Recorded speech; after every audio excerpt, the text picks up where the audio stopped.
അമൃത് Veni life ക്വിറ്റ് presents daily news സായാഹ്ന വാർത്തകൾ powered by Pulimoottil silks KSFE in association with Joy Alukkas.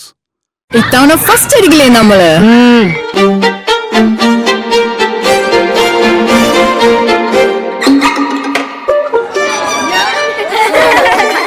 കുട്ടികൾക്കൊക്കെ പെയിൻ ശല്യം ഉണ്ടാകും. അതുകൊണ്ട് ലൈസ് കിറ്റ് ഉപയോഗിച്ച് ക്ലാസ്സിൽ വരാൻ പ്രത്യേകം ശ്രദ്ധിക്കണം. ലൈസ് കിറ്റ് ലൈസ് റിമൂവർ പെയിൻ ശല്യത്തിൽ നിന്നും ഉടനടി ആശ്വാസം.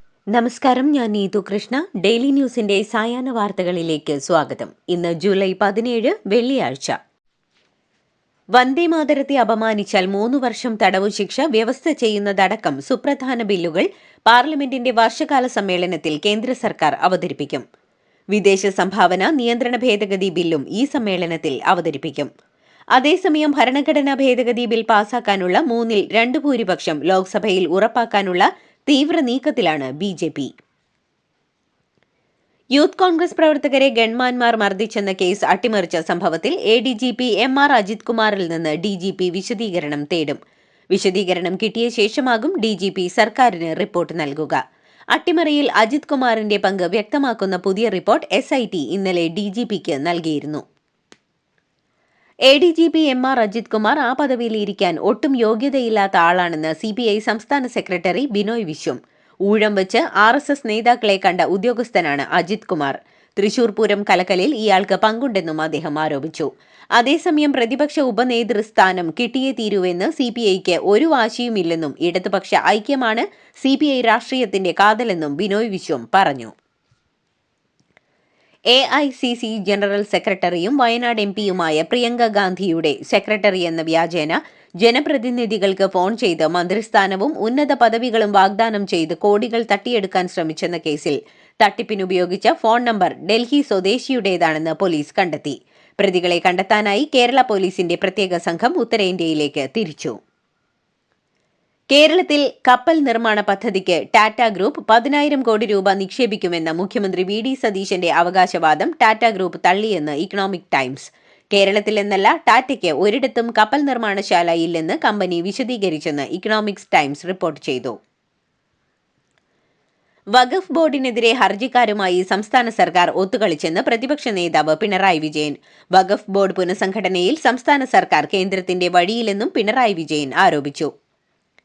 കേരള വഖഫ് ബോർഡിന്റെ പ്രവർത്തനത്തിന് താൽക്കാലിക നിയന്ത്രണം ഏർപ്പെടുത്തിയ കേരള ഹൈക്കോടതി വിധിക്കെതിരെ വഖഫ് ബോർഡ് അംഗം ഉമർ ഫൈസി സുപ്രീം കോടതിയിൽ ഹർജി നൽകി. മുഖ്യമന്ത്രി VD സതീശൻ KSUവിനെ തള്ളിപ്പറഞ്ഞിട്ടില്ലെന്നും മുഖ്യമന്ത്രിയെ കാണാൻ തടസ്സമില്ലെന്നും മന്ത്രി K മുരളീധരൻ.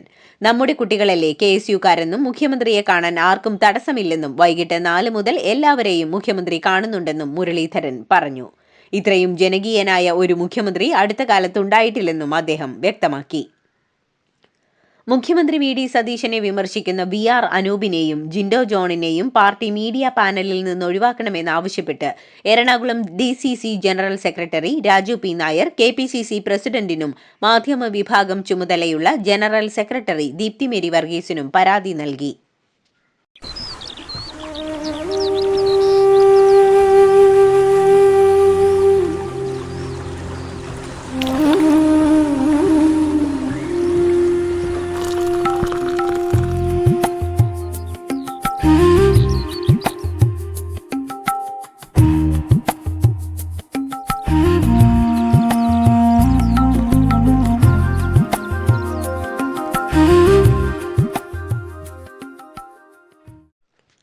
ഇടതുമുന്നണിയുടെ ജനവിരുദ്ധ നയങ്ങളിൽ പ്രതിഷേധിച്ച് തൃശൂർ ജില്ലയിലെ കേരള കോൺഗ്രസ് M നേതാക്കൾ രാജിവെച്ച് PJ ജോസഫ് നേതൃത്വം നൽകുന്ന കേരള കോൺഗ്രസിൽ ചേരാൻ തീരുമാനിച്ചു. ജില്ലാ പ്രസിഡന്റ് CB കുര്യാക്കോസ് അടക്കമുള്ള 200ഓളം നേതാക്കളാണ് കേരള കോൺഗ്രസ് Mൽ നിന്ന് ജോസഫ് വിഭാഗത്തിലേക്ക് മാറുന്നത്. ശബരിമല എക്സിക്യൂട്ടീവ് ഓഫീസർ OG ബിജുവിനെ സ്ഥലം മാറ്റി PS ശാന്തകുമാറിനെ നിയമിക്കാൻ ഹൈക്കോടതി അനുമതി നൽകി. ദേവസ്വം ബോർഡിന്റെ അപേക്ഷയിലാണ് കോടതിയുടെ തീരുമാനം. SNDP ജനറൽ സെക്രട്ടറി വെള്ളാപ്പള്ളി നടേശനോടുള്ള പിണറായി സർക്കാരിന്റെ നിലപാട് ജനങ്ങൾക്കിടയിൽ അവമതിപ്പുണ്ടാക്കിയെന്ന് ആലപ്പുഴയിലെ DYFI. ആലപ്പുഴ ജില്ലാ സമ്മേളനത്തിലാണ് പ്രതിനിധികൾ ശക്തമായി ഈ വിഷയം ഉന്നയിച്ചത്.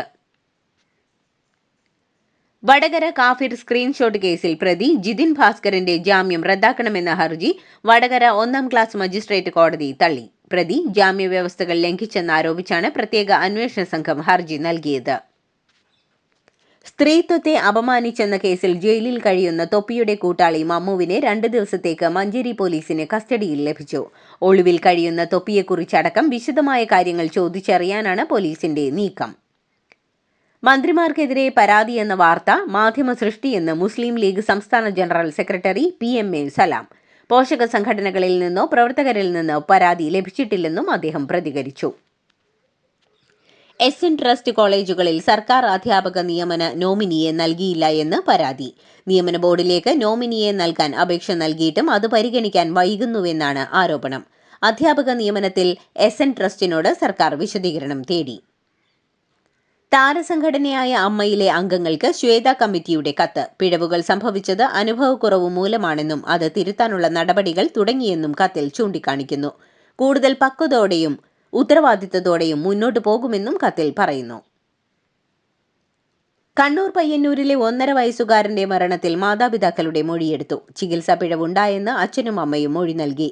12 മണിക്ക് ആശുപത്രിയിൽ എത്തിയെങ്കിലും 2 മണിക്ക് ശേഷമാണ് ചികിത്സ നൽകിയത്. ഡോക്ടർമാർക്കെതിരെ നടപടി വേണമെന്നും മാതാപിതാക്കൾ ആവശ്യപ്പെട്ടു.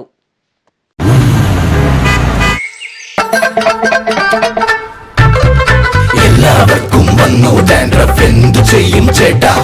പേടിക്കണ്ട, ഇവിടുണ്ടല്ലോ ഡാൻഡ്രോക്കിറ്റിൻ ഓയിൽ. ഉടനടി മാറും താരൻ, ഉപയോഗിക്കൂ വേഗം. അമൃത്വേനി ഡാൻഡ്രോക്വെറ്റ്, the ultimate dandruff solution.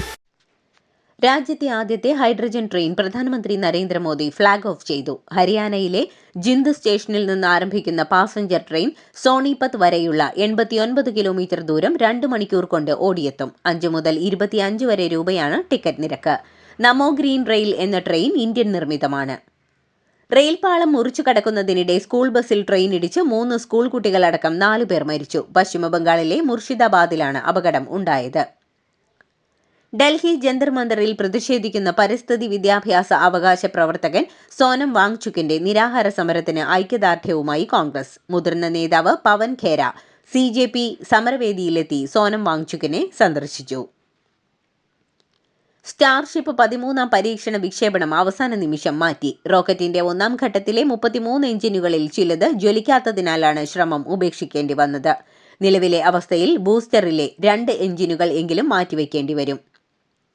Bengaluru അന്താരാഷ്ട്ര വിമാനത്താവളത്തിൽ നിന്ന് അഹമ്മദാബാദിലേക്ക് പുറപ്പെടാനിരുന്ന ഇൻഡിഗോ വിമാനത്തിൽ വ്യാജ ബോംബ് ഭീഷണി. പോലീസ് കേസെടുത്ത് അന്വേഷണം ആരംഭിച്ചു. ശുചിമുറിയിൽ നിന്നാണ് ജീവനക്കാർക്ക് ഭീഷണിക്കുറിപ്പ് ലഭിച്ചത്. 2020 അമേരിക്കൻ പ്രസിഡന്റ് തെരഞ്ഞെടുപ്പിൽ ചൈന വിവരങ്ങൾ ചോർത്തിയെന്ന് US പ്രസിഡന്റ് ഡൊണാൾഡ് ട്രംപ്. ചരിത്രത്തിലെ ഏറ്റവും വലിയ ഡാറ്റ കവർച്ചയിലൂടെ ചൈന നിയമവിരുദ്ധമായി 22 കോടി അമേരിക്കൻ വോട്ടർമാരുടെ വിവരങ്ങൾ കൈക്കലാക്കിയെന്നാണ് ട്രംപിന്റെ ആരോപണം. ഹോർമൂസ് കടലിടുക്ക് കടക്കാനുള്ള അപേക്ഷകളിൽ ഇന്ത്യയിലേക്കും തിരിച്ചുള്ള കപ്പലുകളാണ് മുന്നിലെന്ന് റിപ്പോർട്ട്. ചൈനയാണ് 2ാം സ്ഥാനത്ത്. ഹോർമൂസിൽ കപ്പൽ ഗതാഗതം നിയന്ത്രിക്കുന്നതിന് ഇറാൻ രൂപീകരിച്ച പേർഷ്യൻ ഗൾഫ് സ്ട്രെയിറ്റ് അതോറിറ്റി പ്രകാരമുള്ള കണക്കാണിത്. ഫിഫ ലോകകപ്പ് ഫൈനലിൽ അർജന്റീനയും സ്പെയിനും തമ്മിലുള്ള കിരീട പോരാട്ടം നിയന്ത്രിക്കാൻ സ്ലോവേനിയൻ റഫറി സ്ലാവോ വിൻസിക്കിനെ തെരഞ്ഞെടുത്തു. ഞായറാഴ്ച ന്യൂയോർക്കിൽ നടക്കുന്ന ഫൈനൽ മത്സരത്തിൽ വിൻസിക്കിനൊപ്പം സഹപ്രവർത്തകരായ ടോമാസ് ക്ലാൻച്നിക്, ആൻഡ്രാസ് കൊവാസ്നിക് എന്നിവർ അസിസ്റ്റന്റ് റഫറിമാരായി ഉണ്ടാകും. കാനഡയ്ക്കും മെക്സിക്കോയ്ക്കുമൊപ്പം അമേരിക്ക സംയുക്ത ആതിഥേയത്വം വഹിച്ച ലോകകപ്പിന്റെ കിരീട പോരാട്ടം കാണാൻ അമേരിക്കൻ പ്രസിഡന്റ് ഡൊണാൾഡ് ട്രംപ് സ്റ്റേഡിയത്തിലെത്തും. ഞായറാഴ്ച ന്യൂയോർക്ക് ന്യൂജേഴ്സി സ്റ്റേഡിയത്തിൽ നടക്കുന്ന അർജന്റീന സ്പെയിൻ ഫൈനൽ മത്സരത്തിൽ ട്രംപ് പങ്കെടുക്കുമെന്ന് വൈറ്റ് ഹൌസ് സ്ഥിരീകരിച്ചു. ഇന്ത്യൻ വനിതാ ഏകദിന ടെസ്റ്റ് ടീമുകളുടെ നായകസ്ഥാനത്തേക്ക് സ്മൃതി മന്ദാനയെ കൊണ്ടുവരാൻ സമയമായെന്ന് മുൻ ഇന്ത്യൻ ക്യാപ്റ്റൻ മിതാലി രാജ്. ഹർമൻപ്രീത് കൗറിന് ശേഷം സ്മൃതിക്ക് ഈ ചുമതല നൽകണമെന്നും കുറച്ചു വർഷങ്ങൾക്ക് മുൻപേ തന്നെ അവർക്ക് ഈ പദവി ലഭിക്കേണ്ടതായിരുന്നുവെന്നും മിതാലി അഭിപ്രായപ്പെട്ടു. ഇതോടുകൂടി ഡെയിലി ന്യൂസിന്റെ ഇന്നത്തെ സായാഹ്ന വാർത്തകൾ സമാപിക്കുന്നു. ഡെയിലി ന്യൂസിനു വേണ്ടി വാർത്തകൾ വായിച്ചത് നീതു കൃഷ്ണ. DailyNewsLive.in വാർത്തകൾ വിരൽ തുമ്പിൽ.